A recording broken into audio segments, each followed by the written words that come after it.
Hey, everybody, and welcome back to another episode of Clinic Gym Radio. I am your host, Dr. Josh Satterley, and I'm honored today to be here with Shaun Buck. Shaun, how you doing? I'm great, Josh. How are you? Hey, man, I'm fantastic. Now, Shaun, can you give all of our listeners maybe a 1-minute synopsis of who you are and why you're so worldly famous and you have books written about you and everything? Okay. Well, I'll try. I own a company called The Newsletter Pro, which, believe it or not, does offline print newsletters. We also do the online versions as well, but mainly offline print newsletters. We have a little over 60 employees in Boise, Idaho. Have been won a lot of different awards from Marketer of the Year to Inc. Magazine's Fastest 500 Growing Companies list 2 years in a row. Best places to work in Idaho 3 years in a row.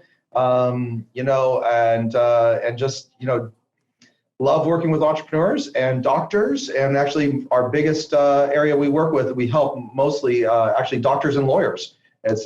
Wasn't set up on purpose that way, but that tends to be how it is.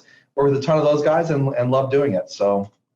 Nice. Well, I'm sure they love the fact that you're there to help them. So that people understand kind of your business, like you said, is offline newsletters. And What that means is you take all the, I don't know what you want to say, all the labor out of editing and coordinating and getting the pictures and doing all this so that I can have a decent looking print newsletter to hand clients and patients and all that, right?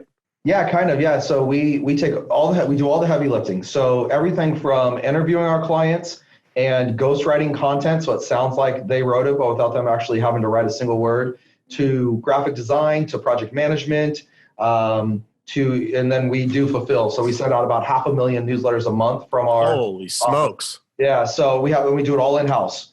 No one's outsourced. I got 60 people under my roof and millions of dollars. They're all folding newsletters and stuffing envelopes? Good news is we have machines for that. So, we got about 6 people who take care of the 500,000 newsletters, printing and mailing, and then we've got 54 people who take care of the creation portion of it. Fantastic! Wow, that's awesome, man. I've read your book and I've read a few articles about you and whatnot. But for those who are just getting introduced, how the heck did you end up in whatever year it was?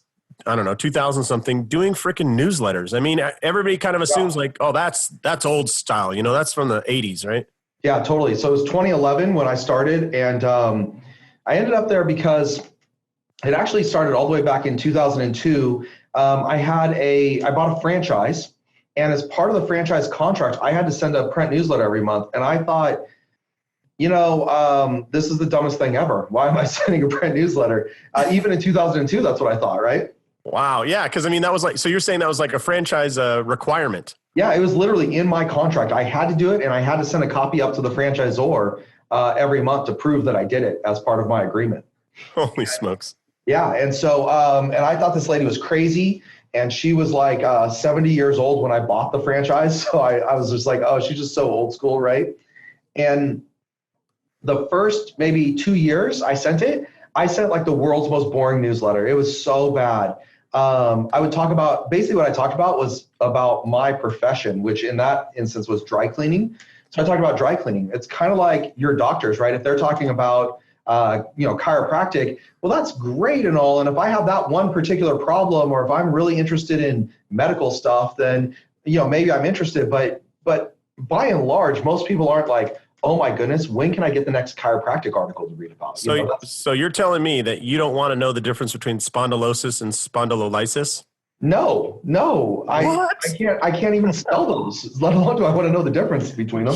I'm a chiropractor. I don't know if I can spell them, man.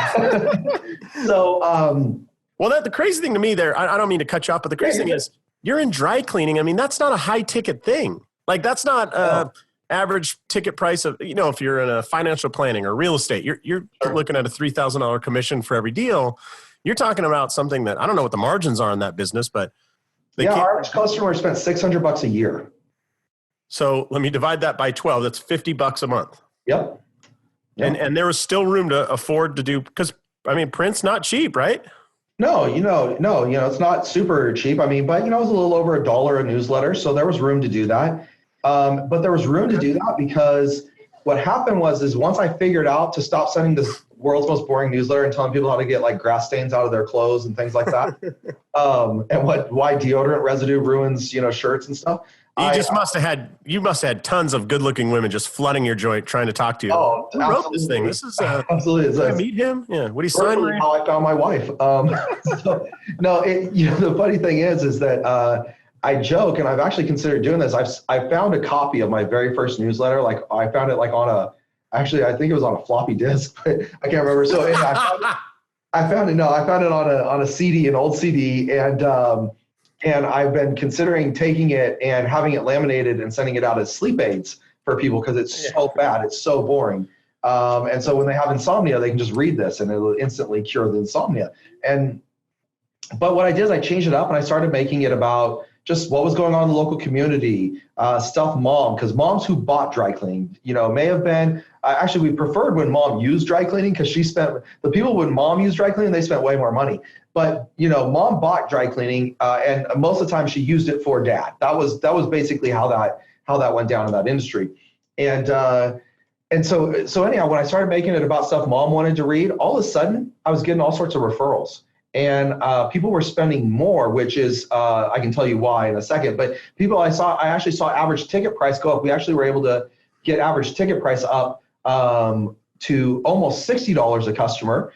So that was an interesting. That's a 20% growth right there, right? Yeah, it was great. And so we were able to do, these things. We were able to put in promotions. We were able to tell them about some of our other products and services. And we had this media that was going out every month, building relationships and selling for us. Well, that's awesome. Let's dive into that because, it's not a perfect correlative, but it's pretty good because, if you're going to a gym, that's something that you're going to pay monthly, right? We know it. And we'd like to drive you up from, say, our low dollar offering to our higher dollar offering. Yep. And a 20% jump is in any business. Hell, if your average ticket price goes up 20% in any business, that's a huge jump because that's essentially free money, right? The people are already coming in. So you don't have to go out and get new customers. So you're just taking the ones that are already coming in and just getting a little bit more out of them every month. Yeah, totally. It's one of the more higher profit items that you can do. But so, if we look at this from a gym, well, the purpose of the gym is probably, twofold, and correct me if I'm wrong on any of this, but right. So you want the people to be members of the gym who can then also use the medical services. And then you want the medical service patients to become members of the gym, right? And absolutely. You're preaching that's the perfect relationship right there. Perfect. Right. So what happens is, they don't all remember, they don't all know, they don't all even think about that they can use you for both services, even when they're walking in to work out.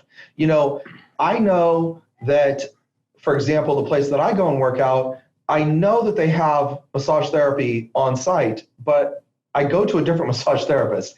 I just don't even think about it, to be honest with you. It's there and there is a little promo on it. And actually the gym I used to go to had PT in the gym. But it was always closed. I could never ask questions, because they were closed because I'd go at night, right?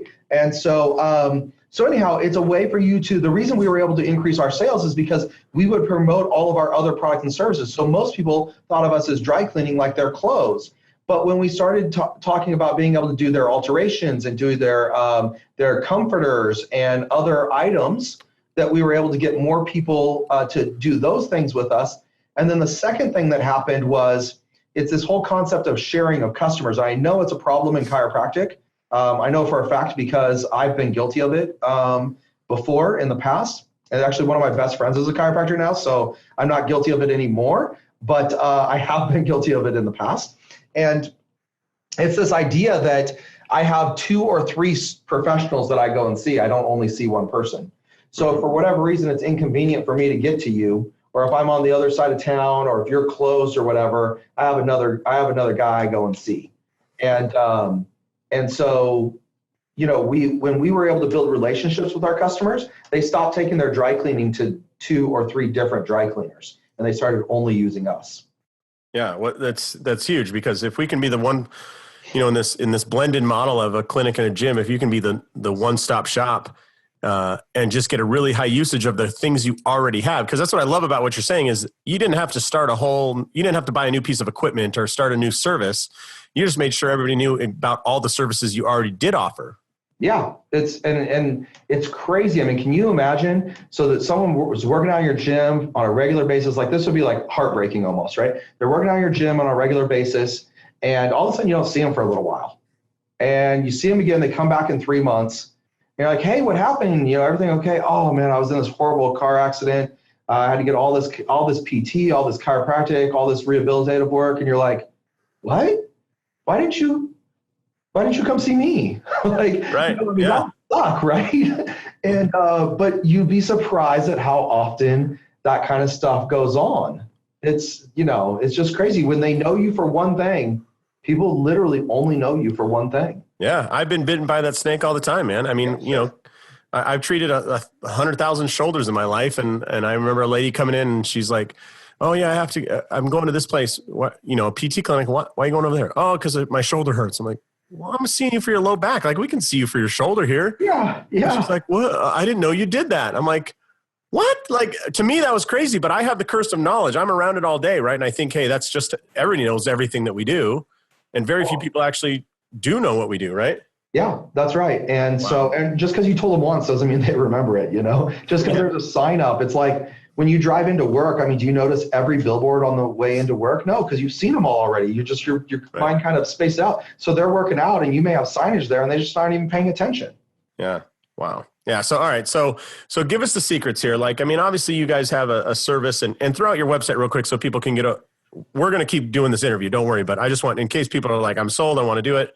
Throw out your website real quick for people. So I'll have them go to newsletterpro.com/free book and we'll give them a copy of my book for free. We even pay the shipping and handling. So it's like literally free.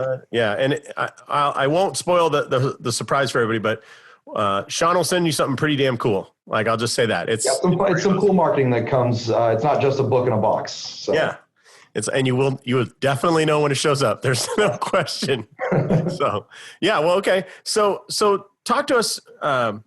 So obviously you have this service, right? And the done for you, but for somebody just starting out, they're like, hey, I want to try this. I'm not real sure.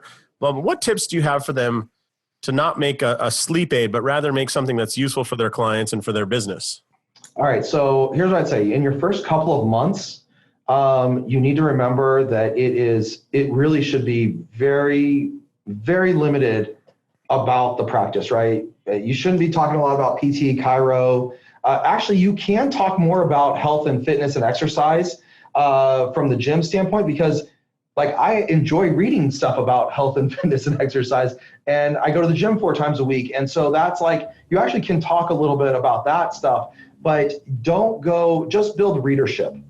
If you don't get readership, you have nothing, right? It's a waste of your time and money. So spend that first few months thinking about, what does my average customer want to read? Who is making the purchasing decision and what do they want to read? And if you'll start with that in mind, right, you'll get the readership. And then from the readership, we can start promoting. We can start talking about referrals. We can start talking about our other products and services. And like a great way to do that is patient success stories. Right. So you obviously got to make sure you get various HIPAA releases and stuff like that to do this. Okay. Yeah. But you don't want to tell the story from the idea of a testimonial, right? That's what most people put in when they're trying to talk about, when they're trying to kind of pitch, but not really pitch. And they're like, I've been seeing Josh for 6 months. And before that, my shoulder didn't even work. Like my arm would not move. But now I'm a gymnast, and it's amazing. And okay. I always love them because they just read so dry, right? There's like no emotion in them, and you're like, come on, this is canned. Yeah. And at this point, you know what people are interested in? They're not interested in the good reviews. They're actually interested in the bad reviews. Because they just want to know, if it's bad, how bad is it going to be? Like that's actually, I'll give you guys one little like interesting side tip if you want. This is like the super secret squirrel knowledge, right? Yeah, but this isn't about newsletters. This is just a business one for you. So when you think about how you go to Amazon, and if you're going to go check the reviews on something, I don't know about you, but I know myself, and I know a lot of people do click they see all the reviews. They notice that it has a good number of views, and there's a lot of 5 stars and 4 stars, but you don't really go read those 5 stars and 4 stars. You click on the 1-star review and you go read that one of the 2 1-star reviews this thing has, right? Because you really want to know, how bad is it going to be? So if if you have the marketing cojones, and I can't even say I've done this, but I've had some friends successfully do it. I keep meaning to do it. I haven't done it.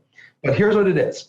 You get one of your friends who legitimately is a patient or customer to write a backhanded complimented 1-star review. Don't make this your only review, by the way. You got to have like a good number of reviews already up, okay? But you get your friend that's a backhanded compliment. So if I was going to write one for chiropractic, look, I came in and I saw Dr. Josh, and his staff was very nice, and he did this treatment and he got me better. And because he got me better, I actually ended up getting this promotion at work. But now, because I can stand all day, this promotion requires me to stand all day. And I basically really wish I could sit down. And so I kind of wish he wouldn't have done as good of a job. And so it's this complete backhanded compliment, right? It's a 1-star review. And so, right. Ever since I started working with Shaun Buck and his company, they did great. The newsletters are working, but there's just no room in my savings account for all the money that I have. And yeah, well, we've got too much business. We had to stop the newsletter. We had to stop all the rest of our marketing. I had to get the carpet replaced because there's so many customers wore it out. We couldn't handle all the business, right? Okay. Yeah. So, by the way, if you ever see one of those, you now know what it is. Okay. Right. It's done on Amazon all the time. It's really a very popular technique on Amazon, but I'm seeing it a little bit more on Google and stuff too. But anyhow, so I digress off to weird and unusual topics. So that's all right. Makes it exciting here. There you go. Yes. And so the title of this podcast will be Shaun Buck and the 1-star review. The 1-star review. Yes. How to make money with a 1-star review. There you go. Yeah. Perfect. So yeah, look, I mean, so you said something, sorry, you said something, build the readership, and you said, make sure you know who's going to be reading it and I can't remember what you said. Maybe who's paying, who's buying. Okay. So let's just stop there real quick because I want people to understand that, because when you have that clarity, and you're a marketing expert, when you have that clarity though, it becomes super easy to know what the next step is, right? When you know who the hell your customer is. Totally. Yeah. Look, I mean, so if we're going to stop right there, let's think about this. So tell me, in medical, I mean, everyone knows this, but in medical, who makes all the purchasing decisions? It's the matriarch of the family, the mom. Yeah, it's the mom, right? I mean, if you get my wife on as a client or a patient, you've got her, you've got my 5 kids, and you've got me. Now, if you piss her off, you lose all of us too, right? So it's a double-edged sword there. But you don't want to come and try to hit me up.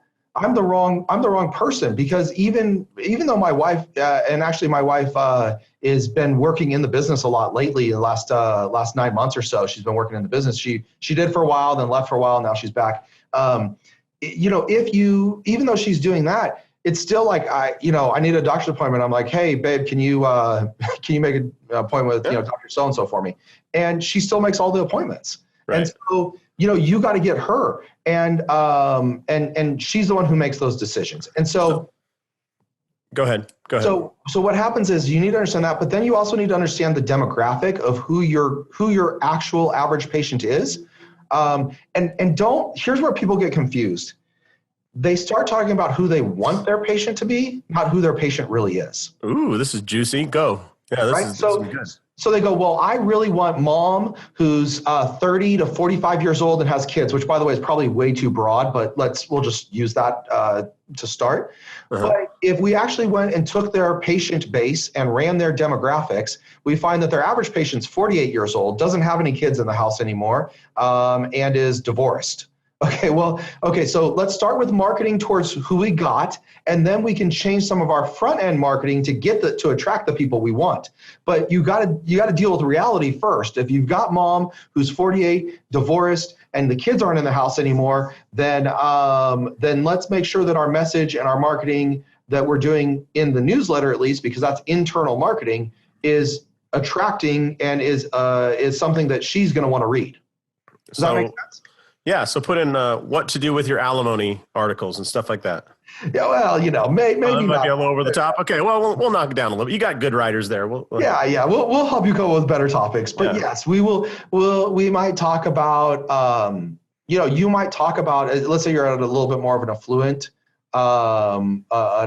area and stuff, right? You might talk about some kind of amazing trip, like that's really a couple's trip. It's not made to go with kids.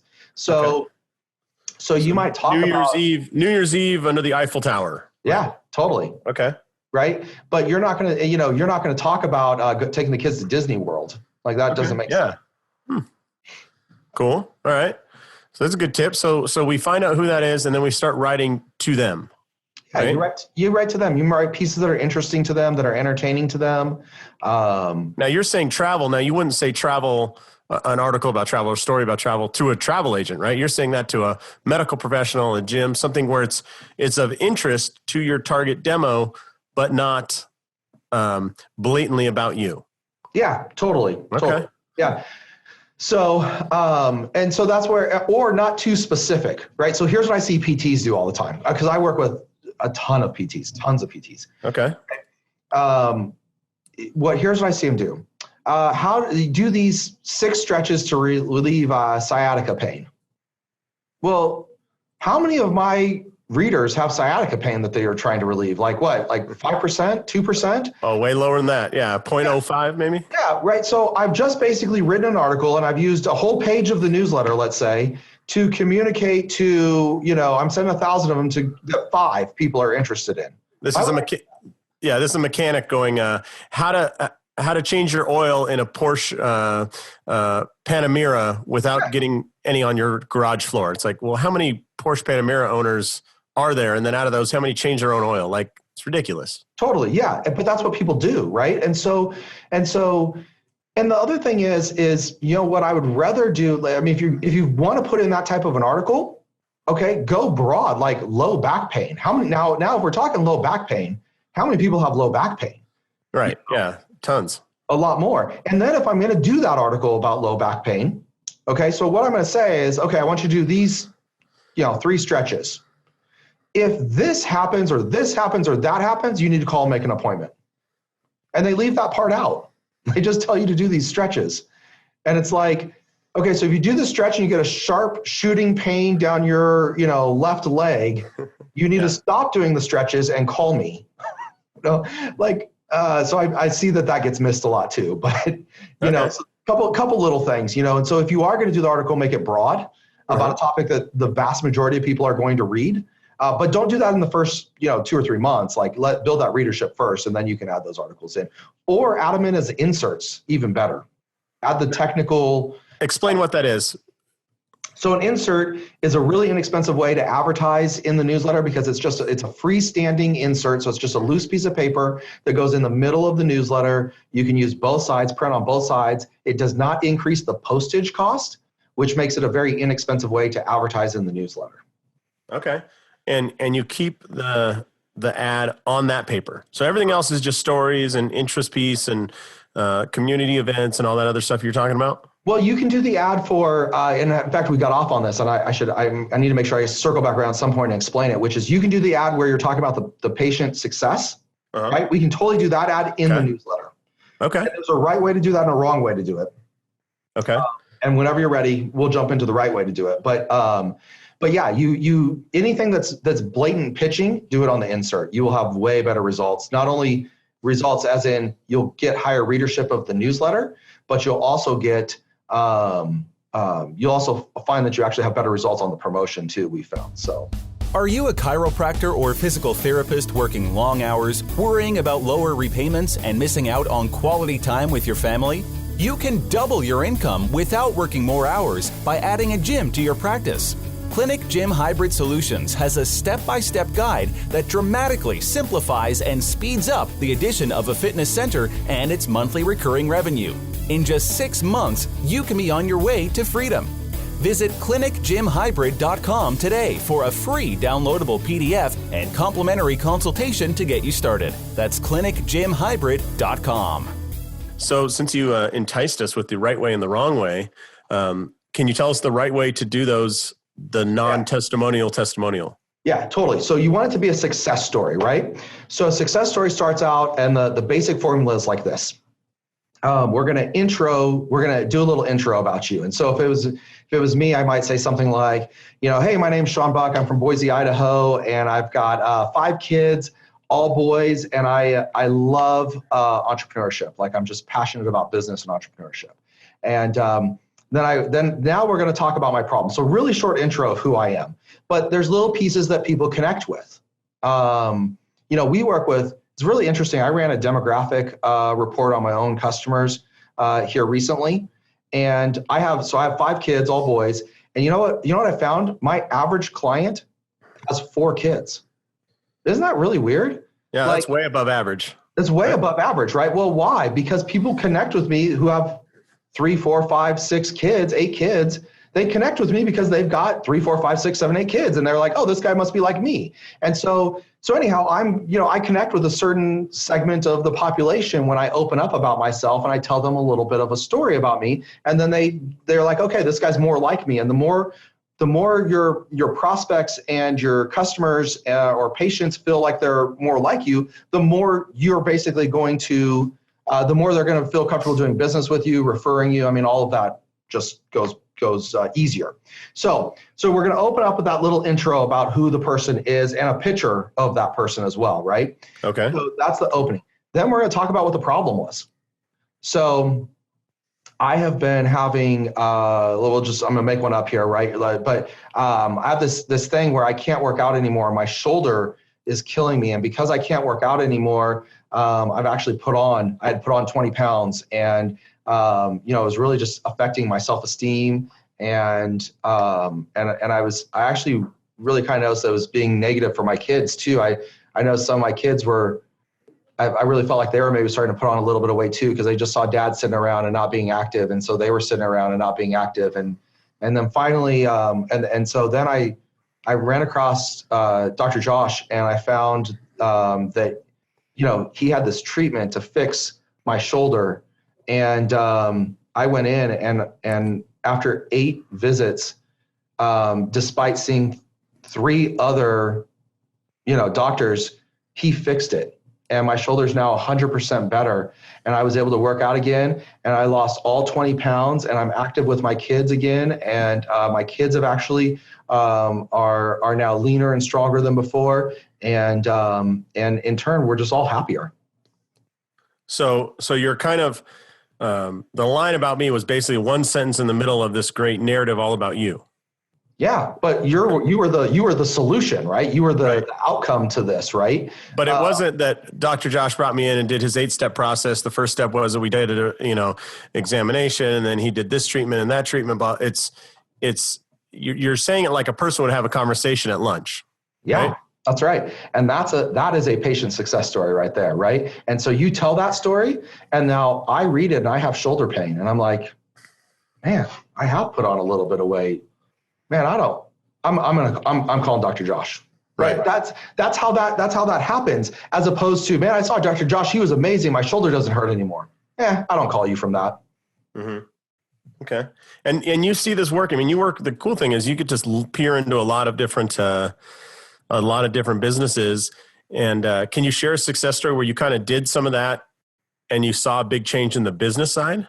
Because it's great to share stories, right? But in the end, we need that to drive some business to get the reward out of it. Well, totally. Well, that's where you can add a call to action at the end. Hey, if you're struggling with shoulder pain, go ahead and give us a call, right? And then you can track those kinds of responses. But yeah, so this happens.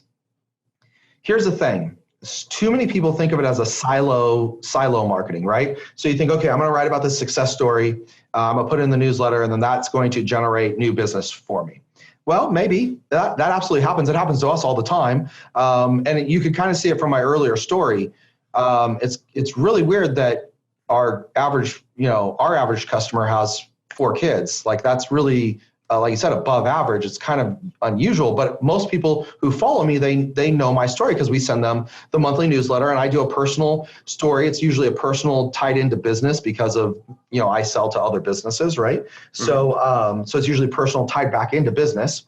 So you can see that, but it's not silo-based marketing, right? That is one component along with your calls to actions, your insert with your offer in it, that drives people into actually giving you a call, right? And it's the consistency of sending it out. It's being top of mind, making them aware that this is a service or a product that you offer, right? It's all together. And see, the reason we all kind of gravitate towards this silo marketing of this idea of, well, I want to see how this one thing worked out, is because that's how it used to be, right? So it used to be we put a Yellow Pages ad in, and then the phone either rang or it didn't ring, right? But that's not how people buy anymore. And so we've got to switch what we're doing from a marketing standpoint to mimic more of how people are buying. So people don't go into the Yellow Pages, look up chiropractor, find a chiropractor or PT or gym, it doesn't matter. They don't look these things up and then go and do it. That's just not how it works. What they're going to do now is they've actually researched you. They're 80% of the way through to the decision by the time you actually get that initial phone call. If you're talking about a cold prospect, right? They're 80% of the way done with that decision.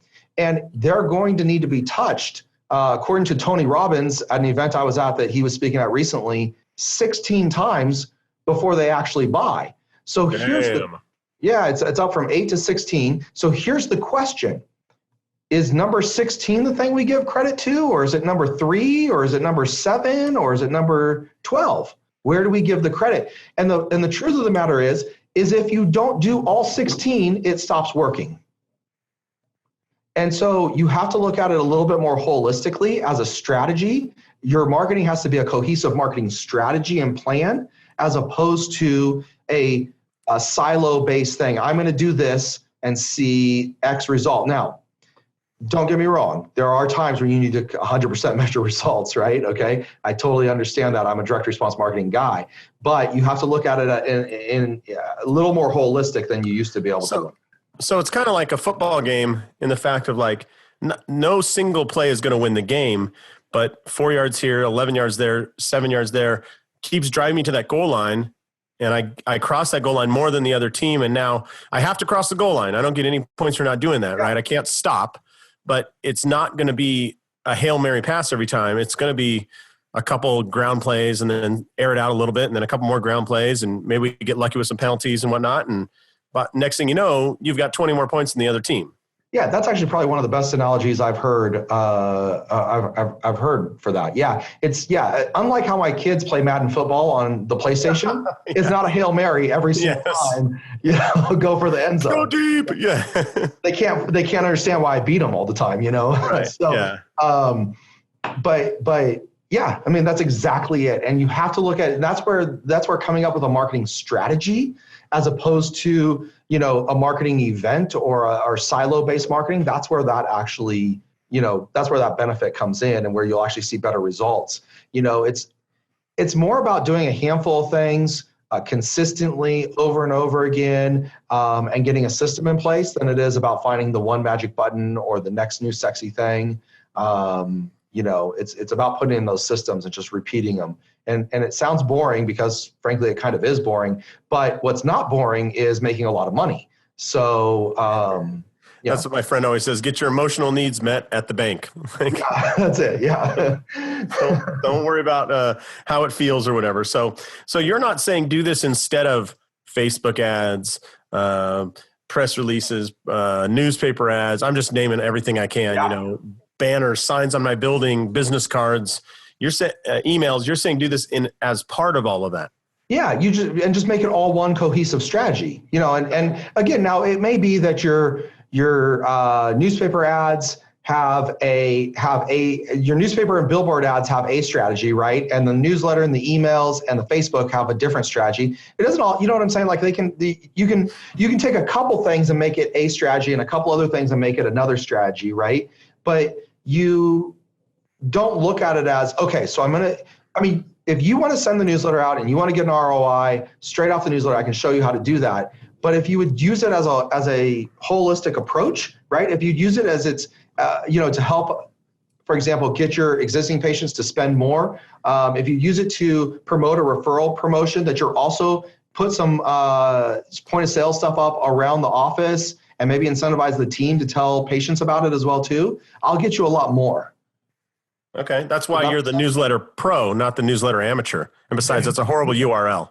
Yeah, it's hard to spell. It's long. No one wants to work with an amateur. So that's right. So you became the pro, baby, and that's it. Yes. I cleaned it all up. All right. So let me ask you this. So there I am. I'm a chiropractor, and let's just say I've been in practice for 5 years. I got a ton of clients I've seen. Right. I've seen thousands of people. Right. Are you suggesting that I just send everybody a newsletter? Nope. No. Okay. Again, I do want you to actually get a return on this investment. So right. Yeah. And that would make it a huge investment. Yeah, that would make it a huge investment. Okay. So here's the problem with that. 5 years, do they even know who you are? You know what I mean? Like, they don't remember this 5 years ago. Well, in my mind, they do. Of course they do. I haven't emailed them or sent them a message or done anything for 4.5 years, but obviously they're going to, when they need a chiropractor, obviously they're going to go back to me. Yeah. Unfortunately, they're probably seeing someone else. What? Oh man, the heartbreaker. Hard to believe. That's what that lack of communication does. It's if you're going to be indifferent to them, right, they're going to be indifferent to you. And when you don't communicate, you're being indifferent. And it's Rockefeller studies found that 69% of people leave a company because they feel that the company is indifferent to them, right? And so that goes for you as a chiropractor or you as a PT, right? If you don't care about them, or if you're that guy who only communicates with them when you want money, like, first of all, you're like, as far as what they consider you scum of the earth, because you only ask them every time you show up, you're like, give me money. Like my brother-in-law does that. It's not ideal. Right. So I avoid the guy like the plague, because that's give me a favor, give me money. So here's the thing. No, you don't want to go that far back. Honestly, in chiropractic and in PT, it's somewhere, depending on how large you are. And I mean, there's a few little nuanced differences, but it's somewhere between 18 months to no more than 24 months back. Okay. So start sending them to people who've been in the last 18 months, had their last visit within the last 18 months, right? Yep. Okay. And then start adding every new patient into that? Yep. Add every new patient. Then eventually you got to have attrition there too. So you might decide, look, now you got to give it a little more time in the beginning, right? But what we're going to do is these people who are 18 months old at the beginning, if they haven't been in within 6 months, we drop them. Okay. And then we're gonna keep moving that down, so that if it's been 18 months and you haven't been here, eventually you're not getting the newsletter anymore. Okay. You're getting a reactivation campaign, if not, and hopefully you got a reactivation campaign a little sooner than that. But because I can tell you, man, I feel like I need a chiropractor like once or twice a week. So I don't know how some people are going 18 months and not seeing a chiropractor, but maybe I'm just spoiled at this point. I don't know. So. Okay, so you kind of cycle them through there, and then I'm sure so what about gym members? I mean, you got a gym member that's coming in, month after month, year after year. Any suggestions there? As long as they're active, keep sending them one, or? Yeah, as long as they're active, they keep getting one. And I would probably send them it for about 3 months after, but I would put my insert into just those people. The insert would probably be promotions for 3 months, trying to get them to reactivate. Okay. Interesting. All right, cool. One of the reasons I love newsletters, by the way, too, is, well, I told you before we were recording, but I have a buddy, we graduated the same day from the same chiropractic school. So there's no excuse that he was ahead of me or anything, and he, from almost day one, he's like, oh yeah, sending out a print newsletter. And I was like, oh, sucker. Like, it's over for you. And 3 years later, he had a practice grossing more than $1 million. And I was like, how'd you do that? And he goes, print newsletters. And he's just consistent. And if you saw this thing, we might want to put it up against your early newsletters as well. It wasn't exciting. It wasn't pretty. It wasn't slick. It was written by him after hours on a weekend or something. You could tell that, but he'd do little quotes and little games, little stuff like that. And sure as hell, man, it worked. I couldn't believe it. And then I was at my accountant's office. I think in my accountant's office. Anyways, and I look and I go, what are all those? And he has like a file, a bookshelf, like all these vertical things. And I go, what is that? And he goes, oh, it's a newsletter from my like he's in this like stock club, like investing in stocks, Yeah. right? Yeah. And sure enough, it's like books and this newsletter. And I'm going, man, this Shaun Buck guy, like he's onto something here. Like if I was him, I'd probably build a business around that. I think it's going to work out. Yeah, I mean, I went left when all my friends went right and started digital marketing agencies and Facebook advertising agencies and stuff like that. And it did work out. We've been very blessed, but I think the thing is that's what I tell people. They're like, hey, this thing doesn't work. Newsletters don't work. They're not for me. I'd probably say, well, first of all, I can show you all sorts of proof that that's not true. But let's just even take it to this base level. The first time we made Inc. Magazine's fastest 500 growing companies list, it was because we grew 2,975% in 3 years. Say that number again. 2,975% over 3 years. So just about 3,000%. Just about 3,000%. And our average client right now stays for slightly over 4 years with us. Woo. So why are they doing awesome, this? Man. I mean, that's a good gym business right there. Yeah. These are really smart business owners. I mean, are you there, Shaun? Yeah. Can you hear me? Uh-oh. Hello? I can hear you. So your average client stays with you for more than 4 years, you said? Yeah. So a little over 4 years. And here's the thing. I mean, we're not talking about small little businesses who just don't know what they're doing. I mean, we for example, one of our clients is Simplot Corporation, which if you've ever eaten a French fry, you have eaten one of their French fries because they make half of the French fries all over the world. We work with a 50 chain pet store. My very first client, who happened to be a dentist, is actually still my client today, over 7 years later. He's been with me since literally he was my very first sign up, my very first client. How many are you sending out for that guy every month, just out of curiosity? He sends out about 1,850 to 2,000, somewhere right in that ballpark area. Wow. When I first met him, he was sending out 250, I think it was, somewhere close to that. He went from doing, when we first met, he was doing $300,000 a year in revenue. Now, I helped him with some other marketing. It wasn't all newsletters. We have one other direct mail campaign we do for him. And up until 2 years ago, all he did was newsletters and this one other direct mail campaign, and then people who found him on the internet, right? He didn't do like SEO or anything. It was just like you Googled him and he happened to be there, right? Wow. And last year, he did like $3.6 million. And we're still 80% of the marketing that he does. We ran a referral contest for him, which was a free trip for four to Disney World, 2 adults, 2 kids. It costs $3,500 for the trip. This is out of Boise, Idaho, right? So if you're in Florida, this doesn't work as well. But, so it was to Disney World. He ran it for 7 months, and we had 348 paying patients come in that were referred into the practice. Wow. So basically, you spent $3,500, and what is that? For every $10, you got a new paying patient walking in the front doors. Well, so I added up because there were some prizes for the team, for his team. So I added everything up and got I included 100% of the cost for the newsletter during that period of the promotion and everything. It ended up coming out to $48 a patient. Okay. So $50 to get, I don't know what their average case value is, but I'm in chiropractic. I'd take that every day of the week. Yeah. His average case value is like $2,000 something a year. So it was a pretty good trade for him. Heck yeah. Wow. Yeah. So, I hope he took you and your kids to Disney World after that, buddy. Well, after 7 years, he's paid for a couple Disney World trips, Yeah.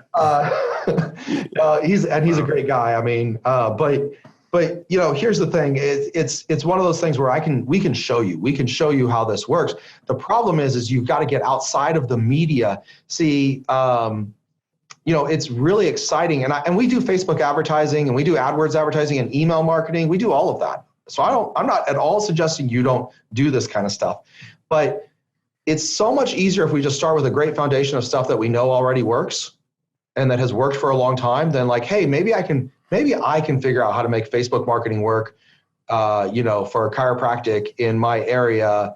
Even though so many people can't, and I've never been able to get it to work before, right? Like it's easier if you just start like, this is foundational, this works. And it's think of a newsletter as high tide, it raises all boats. Because when you do that case presentation and they don't take it right away, those people should be getting the newsletter. I promise you, some of those people, a good number of those people will come back and do business with you. Yeah. Well, I love the fact that, newsletters, like if I'm at lunch with you, I might say, like I've handed people, cutouts from magazines in the past. I go, hey, I saw this article. I thought of you. I've handed out newsletters to other people like, hey, check this out. I've done all that. But with a Facebook ad, I see it 1 second and somebody had to pay for that, right? Yep. And then poof, it's gone. I send an email, somebody, even if they open it, which, it's hard to get them to open it, but if they open it and read it, now you're moving on to your workday, whereas that newsletter is like sitting on your desk. It's in your way. It's on the seat of your car. It's on your counter at home. Maybe it's even your bathroom, and you're reading it every time you're on the pot. But I know, which is super personal to be in someone's bathroom, or in their bed. Maybe you should do that. Maybe you should on the front, on the envelope, place in bathroom now, and. Well, yeah, no kidding. Well, I'll give you two interesting things. One is that the United States Postal Service says the average newsletter lingers around a home or office for 4 months before it's thrown away. Wow. 4 months. That's a long time. Now, I don't know how they figured that out. Like, do they put cameras in someone's house? Like, I don't know how they figured that out, but I assume that they're, like a $70 billion organization. They can probably do that study and figure it out. Guaranteed, though, they're the government, so they spend a ton of money figuring it out. Oh, no kidding. Yeah. They probably spent $70 billion. Yeah, exactly. So the second thing is that if anyone's ever seen or heard of like the Dollar Shave Club, you've seen those videos, that viral video and that guy? Yeah. So anyhow, I actually really like that, but they actually send out a newsletter with every single package that goes out with your razors in it. Yep. I'm a customer of theirs and I get it all the time. Yeah. You see it, right? They've talked about it and stuff, and it actually increases their retention, which is the whole point of a newsletter. So, and now that you bring that up, like I'm thinking back to the last one I read, and there's absolutely nothing about shaving. There's nothing about shaving in there. No, it's all good news, stories, funny things. Right. Like, the funniest things that happen in April, or what's the history of April Fools, like all that stuff. Yeah. Yeah. It's nothing to do with shaving. And it's one of those that actually is super enjoyable to read. And I guarantee you tons of people read it, while going to the bathroom, which is what made me think of it. I think it might even be called, I can't remember the name of it right now, but, what is it? The Toilet Gazette? I don't know. Something Toilet Gazette. Yeah, you're right. It does have a funny name. Funny name, yeah. And I'm drawing a blank. I just got my package and just saw it like yesterday too. So, but yeah, I mean that's the thing, guys. It's a strategy for retention. It's a strategy for referrals. It's a strategy to close new business. Personally, my company last year closed $1.2 million in new revenue from people who had originally got on our list to receive our newsletter over 12 months ago. So it'd been a year since they originally found us, and now they decided to buy. Well, why did they decide to buy? Because my email marketing was great? Probably not, but because they've been getting this newsletter for the last 12 months. And they were reading it, and they're like, wow, man, I read this thing, maybe it's not every month. Maybe it's every 9 out of 12 months. Who knows, right? Yeah. But I do have people who have binders. Literally, I've seen them. I've actually even autographed a few of them, binders of every single newsletter I've ever sent them. Wow. And, it's, people keep them. We see it all the time. So. Wow. Well, Shaun, I know you're a busy guy and we're up against the clock here. I don't want to take any more of your time, but this has been awesome. Like I mean, this is incredible. Like you've brought so much information and nobody talks about this stuff. They're all talking Facebook ads and Instagram and all that. And I think you have this little niche that is so valuable. So I really do thank you, man. Yeah, thanks for having me. I had fun chatting about business, and I hope I was able to provide some value for the listeners, and I hope their businesses grow. So if some of our listeners are interested and they want to get more information about you and what you guys do, can you give them that website again? Yeah, go to newsletterpro.com/free book, and we'll ship you out that package. And again, no cost. We cover the shipping and handling. So we'll send you a book. Some newsletter examples, but it comes in this really cool marketing vehicle, and so you'll have to just check it out and see that. Be surprised by it, but I think you'll really, if nothing else, you'll appreciate it from. If you like marketing, you'll appreciate it from a marketing standpoint. Yeah, there you go. Awesome. Well, Shaun, this has been awesome. I really appreciate it. And on behalf of Clinic Gym Radio, this is Dr. Josh Satterley saying, go out there, maximize your license, and live the life you dreamt of. Thanks a lot, Shaun. Thanks, Josh. Thanks for listening to Clinic Gym Radio. If you're ready to double your profit without working longer hours, please visit clinicgymhybrid.com and find out how easy it is to get started on your path to freedom. That's clinicgymhybrid.com.